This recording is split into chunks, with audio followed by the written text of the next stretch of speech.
Alhamdulillah, pelaku pengancaman terhadap pemain Timnas Indonesia serta pemain Persib Bandung, yakni Tom Haye beserta keluarganya, akhirnya berhasil ditangkap oleh kepolisian. Kasus ini tidak hanya menyorot soal keamanan pemain, tetapi juga memunculkan peran PSSI yang kini menuai pujian sekaligus kritik. Lalu, apa yang sebenarnya terjadi? Dan apa dampaknya bagi masa depan sepak bola nasional? Tonton semua beritanya hingga selesai.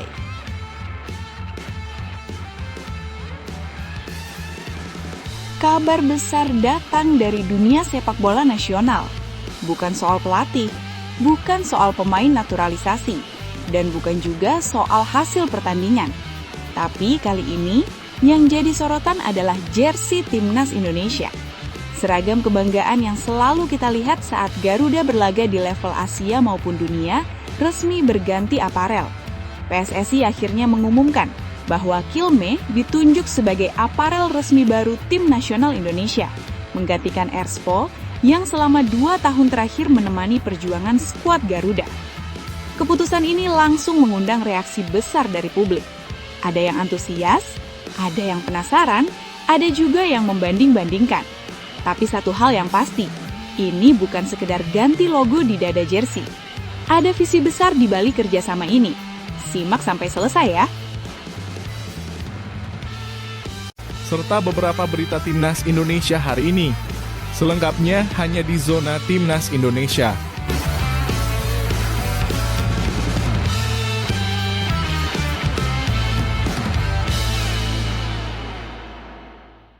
Sebelumnya, jangan lupa subscribe channel ini supaya tidak ketinggalan berita Timnas Indonesia. Alhamdulillah, pelaku pengancaman terhadap pemain Timnas Indonesia serta pemain Persib Bandung, yakni Tom Haye beserta keluarganya, akhirnya berhasil ditangkap oleh kepolisian. Kasus ini tidak hanya menyorot soal keamanan pemain, tetapi juga memunculkan peran PSSI yang kini menuai pujian sekaligus kritik. Lalu, apa yang sebenarnya terjadi? Dan apa dampaknya bagi masa depan sepak bola nasional? Tonton semua beritanya hingga selesai. Dunia sepak bola nasional kembali diguncang oleh sebuah peristiwa yang membuat publik tercengang.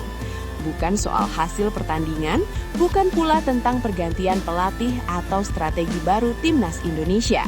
Kali ini, yang menjadi sorotan adalah sebuah sisi gelap sepak bola, ancaman nyata terhadap keselamatan pemain.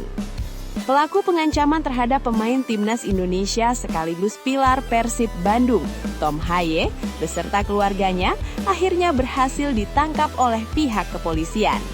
Penangkapan ini menjadi titik balik dari sebuah kasus yang selama beberapa hari terakhir mengundang kemarahan, keprihatinan, sekaligus perdebatan panas di kalangan pecinta sepak bola tanah air. Kasus ini bukan sekadar soal satu orang pemain yang diancam. Lebih dari itu, ini adalah cermin tentang seberapa aman sepak bola Indonesia bagi para pelaku di dalamnya, para pemain, pelatih, dan bahkan keluarga mereka.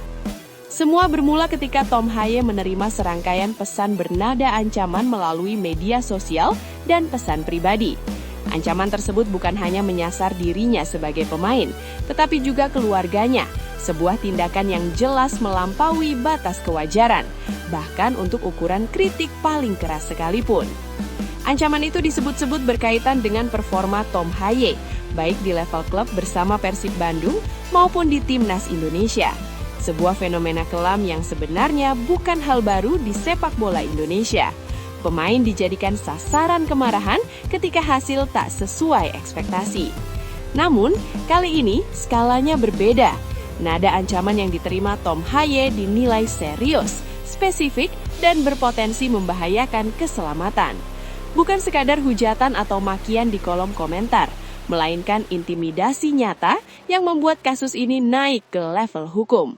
Disinilah publik mulai tersadar, ini bukan lagi urusan sepak bola. Ini sudah menyangkut keamanan, hukum, dan kemanusiaan. Pihak kepolisian bergerak cepat. Berdasarkan keterangan resmi, pelaku berhasil dilacak melalui jejak digital.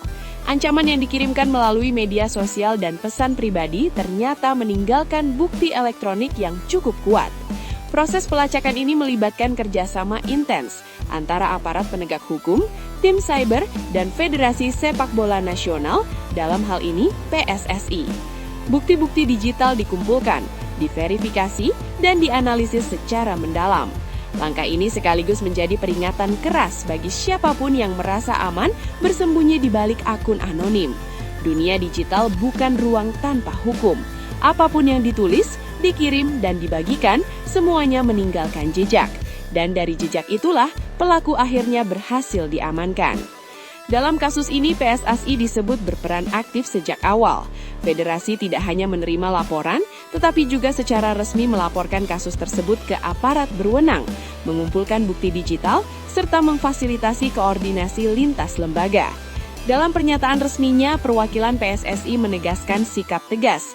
Kami tidak mentolerir segala bentuk intimidasi terhadap pemain dan keluarganya. Ini preseden penting. Pernyataan ini langsung menjadi sorotan. Banyak pihak memuji langkah cepat PSSI sebagai bentuk keseriusan melindungi pemain, terutama pemain timnas Indonesia yang kini menjadi wajah sepak bola nasional di mata dunia. Namun, di saat yang sama, perdebatan panas pun tak terhindarkan. Sebagian publik menilai langkah PSSI ini patut diapresiasi. Mereka melihatnya sebagai titik balik, sebuah sinyal bahwa federasi mulai benar-benar hadir ketika pemain berada dalam situasi berbahaya. Menurut kelompok ini, kasus Tom Haye bisa menjadi preseden penting bahwa ancaman terhadap pemain adalah tindak pidana serius, bukan sekadar emosi supporter yang bisa dimaklumi. Namun, kritik pun bermunculan. Banyak netizen mempertanyakan satu hal sensitif. Mengapa perlindungan maksimal baru terasa ketika korbannya adalah pemain naturalisasi atau pemain bintang? Pertanyaan ini menggema di berbagai platform media sosial. Beberapa mengungkit kasus-kasus lama di mana pemain lokal atau figur sepak bola lain pernah mengalami intimidasi, namun tidak mendapatkan respon secepat dan setegas ini. Perdebatan ini menunjukkan satu hal, kepercayaan publik terhadap institusi sepak bola masih rapuh. Langkah baik tetap diapresiasi, tetapi konsistensi menjadi tuntutan utama. Di tengah hiruk-pikuk perdebatan, Tom Haye memilih bersikap tenang.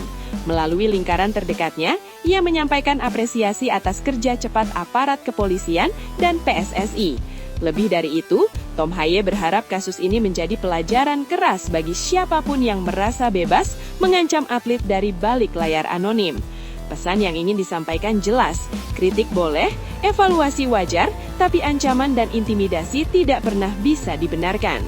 Sebagai pemain profesional, tekanan adalah bagian dari pekerjaan. Namun ketika tekanan berubah menjadi ancaman terhadap keselamatan diri dan keluarga, maka negara dan federasi wajib hadir. Pihak kepolisian juga menegaskan bahwa kasus ini bukan perkara sepele. Ancaman terhadap pemain dan keluarganya dikategorikan sebagai tindak pidana serius, bukan sekadar luapan emosi sesaat. Identitas pelaku memang belum diungkapkan secara rinci ke publik, namun polisi memastikan proses hukum akan berjalan sesuai prosedur. Tidak ada toleransi bagi intimidasi, siapapun korbannya. Penegasan ini penting. Selama bertahun-tahun, budaya memaklumi kemarahan supporter seringkali menjadi pembelaan atas perilaku yang seharusnya tidak diterima di masyarakat manapun. Kasus Tom Haye kembali membuka diskusi lama yang tak pernah benar-benar selesai. Seberapa aman sepak bola Indonesia bagi para pemainnya? Tekanan publik, ekspektasi tinggi, dan budaya kritik keras memang tidak bisa dihindari. Namun ketika ruang kritik berubah menjadi ruang ancaman, maka ada masalah serius yang harus dibenahi. Keamanan pemain bukan hanya soal fisik di lapangan, tetapi juga keamanan psikologis dan keluarga di luar lapangan. Tanpa rasa aman, mustahil pemain bisa tampil maksimal. Pertanyaan terbesar yang kini menggantung adalah, apakah penangkapan pelaku ini benar-benar menjadi awal perubahan? Atau jangan-jangan ini hanya reaksi sesaat karena sorotan publik dan perhatian media? Jawabannya akan terlihat dari langkah-langkah selanjutnya. Apakah PSSI akan menerapkan standar perlindungan yang sama untuk semua pemain? Apakah edukasi terhadap supporter akan diperkuat? Apakah kasus serupa di masa depan akan ditangani dengan kecepatan dan ketegasan yang sama? Jika iya, maka kasus Tom Haye bisa menjadi tonggak sejarah, Momen ketika sepak bola Indonesia mulai benar-benar beranjak ke menuju ekosistem yang lebih sehat dan beradab. Sepak bola adalah hiburan, kebanggaan, dan pemersatu. Tapi, ia kehilangan maknanya ketika berubah menjadi alat intimidasi dan ancaman. Penangkapan pelaku pengancaman terhadap Tom Haye adalah langkah penting. Namun langkah ini tidak boleh berdiri sendiri. Ia harus diikuti oleh perubahan budaya, konsistensi penegakan hukum, dan keberanian semua pihak untuk berkata tegas, cukup sudah. Karena pada akhirnya, sepak bola yang besar bukan hanya soal prestasi, tetapi juga soal rasa aman dan kemanusiaan. Menurut kalian, apakah langkah PSSI kali ini sudah tepat atau masih setengah-setengah? Tulis pendapat kalian di kolom komentar, jangan lupa like, share, dan subscribe, karena suara kalian juga bagian dari perubahan sepak bola Indonesia.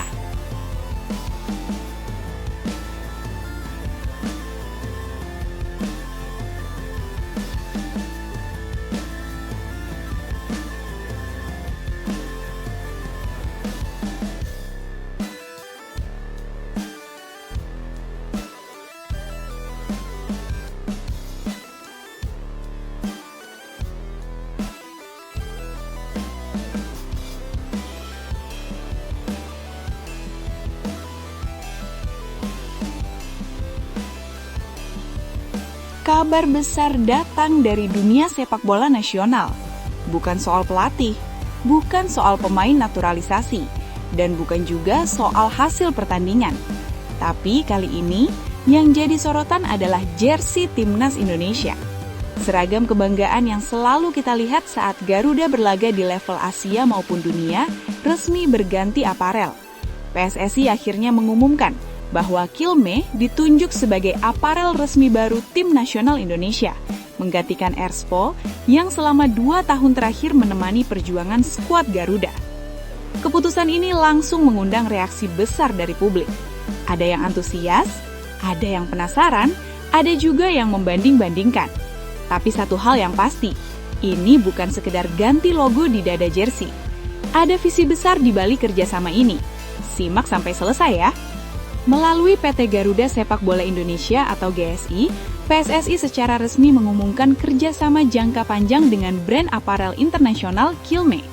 Kerjasama ini bukan hanya untuk timnas senior, tapi mencakup seluruh tim nasional Indonesia, dari level usia muda, putra-putri, hingga dukungan bagi Federasi Futsal Indonesia, yang berada di bawah naungan PSSI.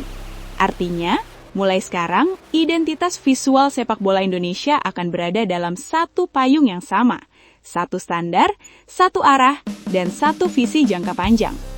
PSSI menegaskan bahwa kolaborasi ini dirancang bukan hanya untuk memenuhi kebutuhan pakaian bertanding, tapi juga untuk memperkuat identitas nasional, meningkatkan performa teknis pemain, serta membangun fondasi berkelanjutan untuk sepak bola Indonesia.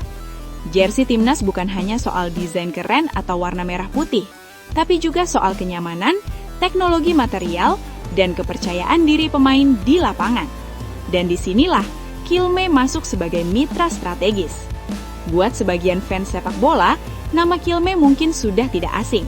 Kilme adalah brand aparel olahraga asal Spanyol yang punya sejarah panjang di dunia sepak bola internasional. Di Indonesia sendiri, Kilme sudah lebih dulu dikenal karena bekerja sama dengan Persib Bandung, salah satu klub dengan basis supporter terbesar di tanah air. Artinya, Kilme bukan pemain baru, dan mereka sudah memahami karakter sepak bola Indonesia, fanatik, emosional, dan penuh kebanggaan. Untuk membangun identitas, mendorong pencapaian, dan menciptakan dampak jangka panjang. Dalam pernyataan resminya, PSSI menyebut bahwa mereka dan Kilme dipersatukan oleh kesamaan DNA dan nilai. Nilai itu antara lain, tumbuh melalui proses, menjunjung konsistensi, dan berjuang bersama demi kemajuan sepak bola. Ini menarik, karena PSSI seolah ingin menegaskan bahwa kerjasama ini bukan instan, tapi bagian dari proyek besar yang sedang dibangun perlahan. Tidak sekedar viral, tapi ingin bertahan lama. Salah satu hal yang paling ditekankan Kilme di Indonesia adalah penguatan karakter lokal. Kilme tidak datang hanya membawa desain global. Mereka justru ingin mengangkat nilai lokal, memadukan budaya Indonesia, dan menghadirkan inovasi fungsional yang relevan dengan kondisi pemain dan iklim Indonesia. Pendekatan ini sejalan dengan kampanye global Kilme, yaitu #LeaveYourMark, sebuah kampanye yang menekankan pentingnya meninggalkan warisan positif bagi generasi berikutnya. Dengan kata lain, jersey ini bukan hanya untuk hari ini, tapi juga untuk masa depan.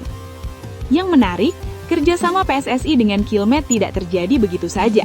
Sebelumnya, PSSI membuka proses tender terbuka yang dinilai transparan dan kredibel.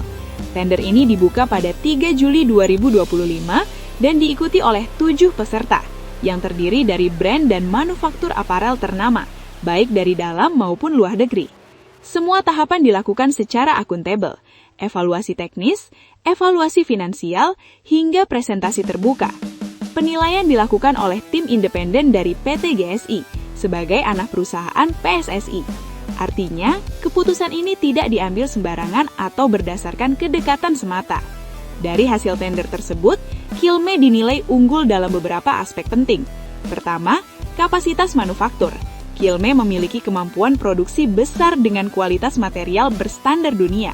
Kedua, fleksibilitas desain tailor-made. Kilme mampu menghadirkan desain khusus yang benar-benar mencerminkan identitas timnas Indonesia, bukan desain generik. Ketiga, komitmen jangka panjang. Kilme tidak hanya menjual produk, tapi juga visi dan dukungan berkelanjutan bagi ekosistem sepak bola nasional. Inilah yang membuat Kilme akhirnya terpilih sebagai partner resmi PSSI. Pengumuman ini tentu langsung memicu reaksi publik. Banyak yang penasaran, seperti apa desain jersey barunya? Apakah kualitasnya lebih baik dari sebelumnya? Dan apakah harga jersey untuk supporter akan lebih terjangkau? Ekspektasi publik jelas tinggi, karena jersey timnas bukan hanya dipakai pemain, tapi juga menjadi simbol kebanggaan jutaan supporter. PSSI dan Kilme kini punya tantangan besar, membuktikan bahwa keputusan ini adalah langkah tepat. Pergantian aparel ini bisa dilihat sebagai simbol era baru timnas Indonesia, era yang lebih profesional, lebih terstruktur, dan lebih serius membangun fondasi.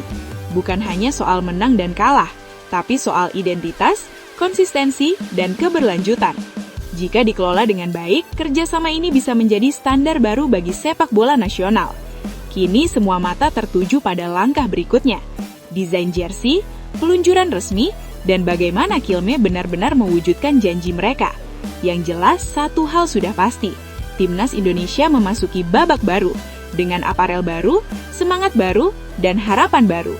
Menurut kalian, apakah Kilme pilihan yang tepat untuk timnas Indonesia? Atau masih ada yang perlu dikritisi? Tulis pendapat kalian di kolom komentar ya. Jangan lupa like, share, dan subscribe. Karena mendukung timnas bukan cuma soal skor, tapi juga soal identitas.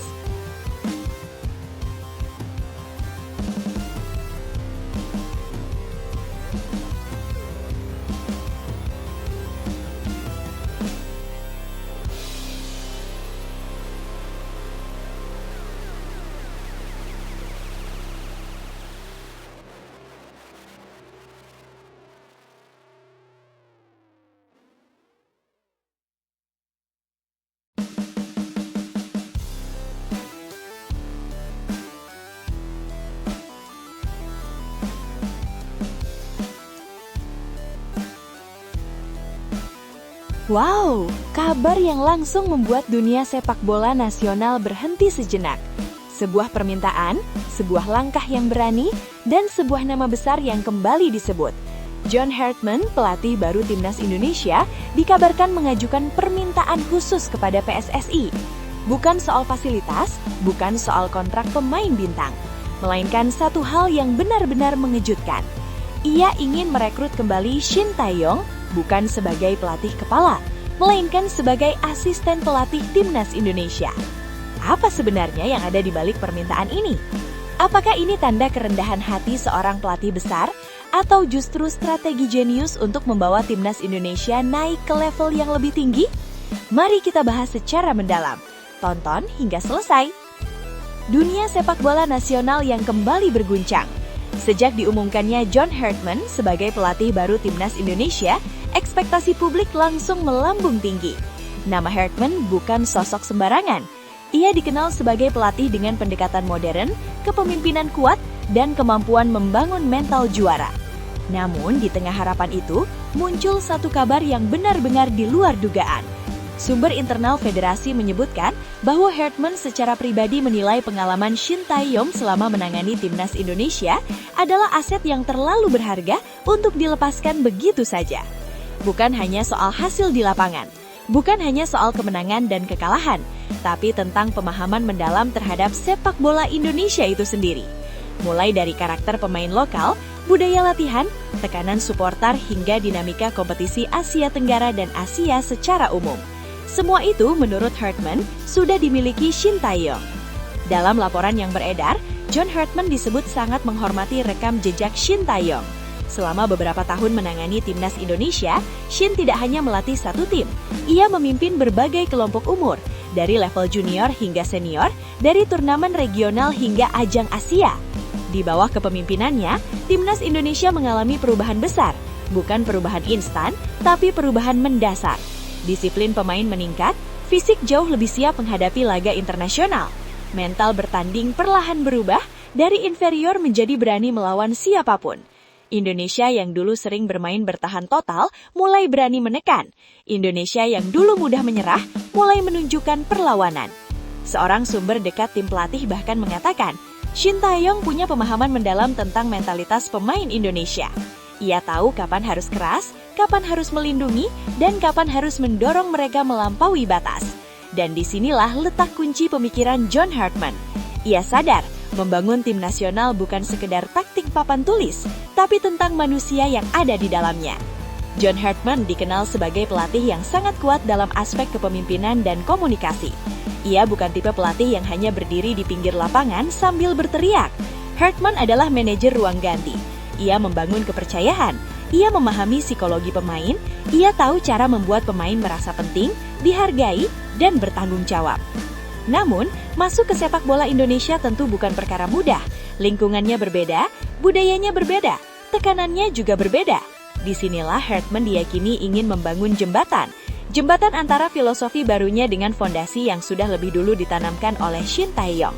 Bukan menghapus masa lalu, bukan memulai dari nol, tapi melanjutkan dan menyempurnakan.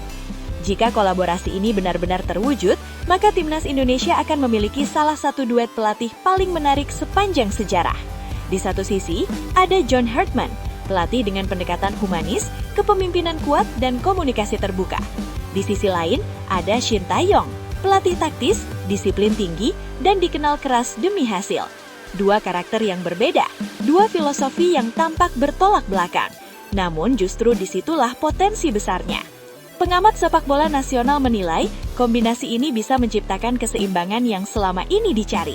Seorang analis mengatakan, ini bukan soal siapa yang lebih besar, ini soal bagaimana pengalaman Shin Tae-yong bisa melengkapi visi John Hartman. Jika ego bisa dikesampingkan, timnas Indonesia berpotensi melompat lebih jauh. Bayangkan, sebuah tim yang kuat secara taktik, tangguh secara fisik, dan solid secara mental. Bukan mustahil. Namun tentu saja, rencana ini tidak lepas dari pertanyaan besar. Apakah Shin Tae-yong bersedia? Apakah seorang mantan pelatih kepala mau kembali dengan peran sebagai asisten? Bagi sebagian orang, ini adalah isu sensitif. Dalam dunia sepak bola, jabatan seringkali berkaitan erat dengan gengsi.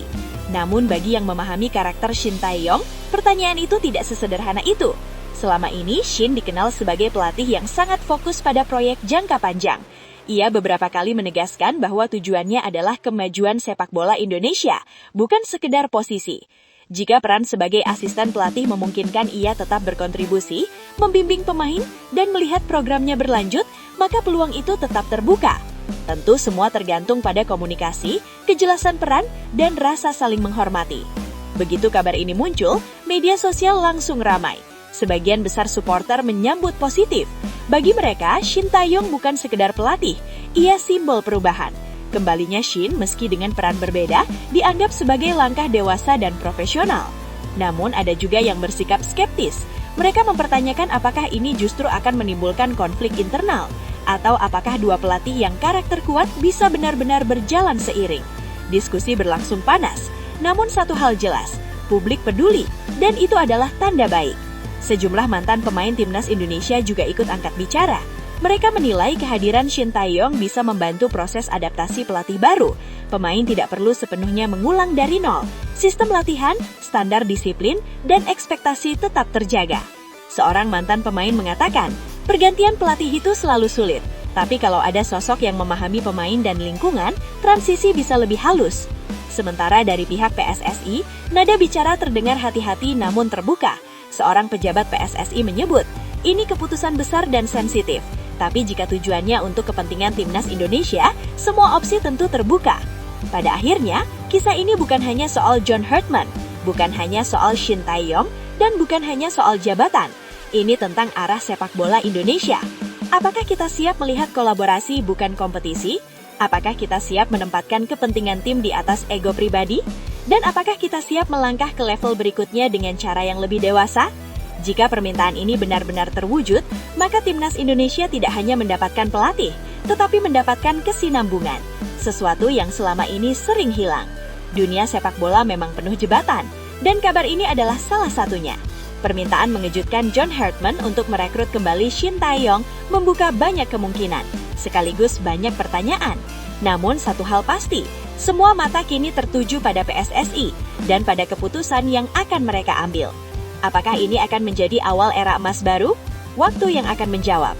Kalau menurut kalian, apakah duet John Herdman dan Shin Tae-yong adalah langkah terbaik untuk timnas Indonesia? Tulis pendapat kalian di kolom komentar. Jangan lupa like, share, dan subscribe agar tidak ketinggalan kabar terbaru seputar timnas Indonesia.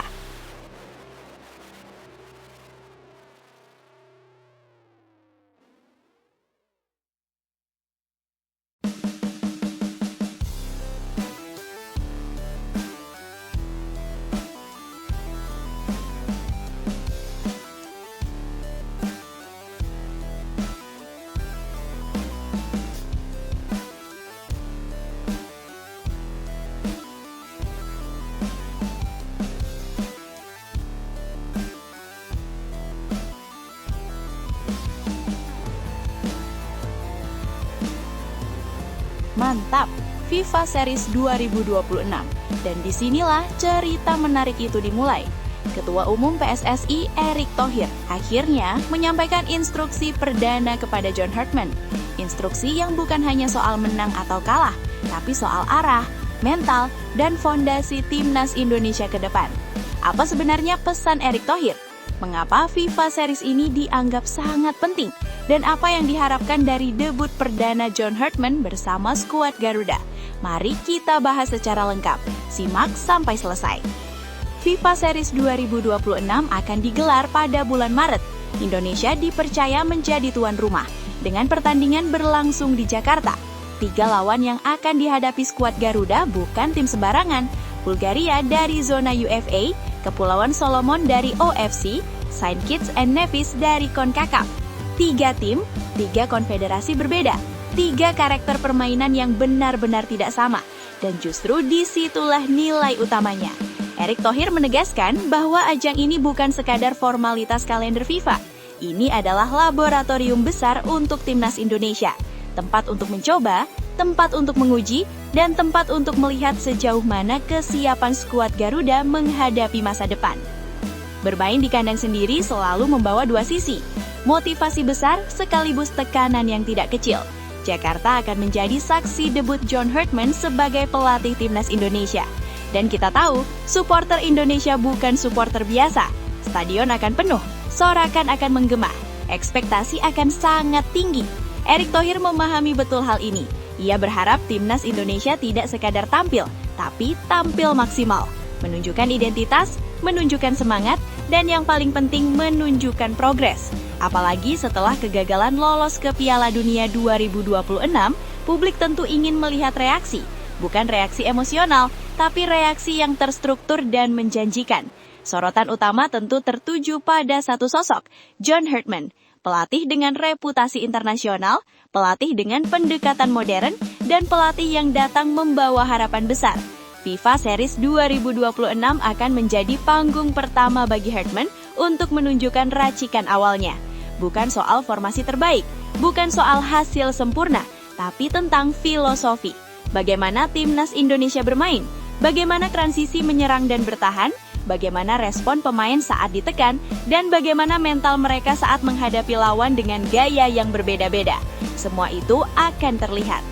Dalam pernyataannya, Erick Thohir menegaskan bahwa ajang ini harus dimanfaatkan sebaik mungkin.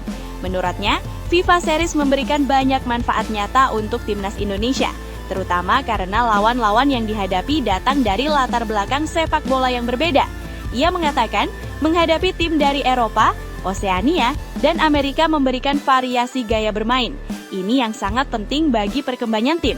Bulgaria dengan karakter Eropa yang kuat secara taktik dan fisik, Kepulauan Solomon dengan tempo cepat dan permainan direct khas Oseania, Saint Kitts and Nevis dengan gaya Amerika yang mengandalkan atletisme dan transisi cepat. Bagi Erick, ini adalah simulasi kecil dari tantangan besar yang akan dihadapi Indonesia di level Asia dan internasional. Salah satu poin penting dalam instruksi Erick Thohir adalah pengujian komposisi pemain. Di era baru ini, John Hedman dituntut untuk menemukan kombinasi pemain yang paling efektif, peran yang tepat untuk setiap individu, dan chemistry yang kuat di dalam tim. FIFA Series menjadi tempat yang ideal untuk itu.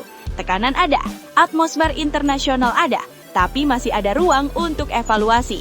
Para pemain akan diuji bukan hanya secara teknis, tapi juga secara mental.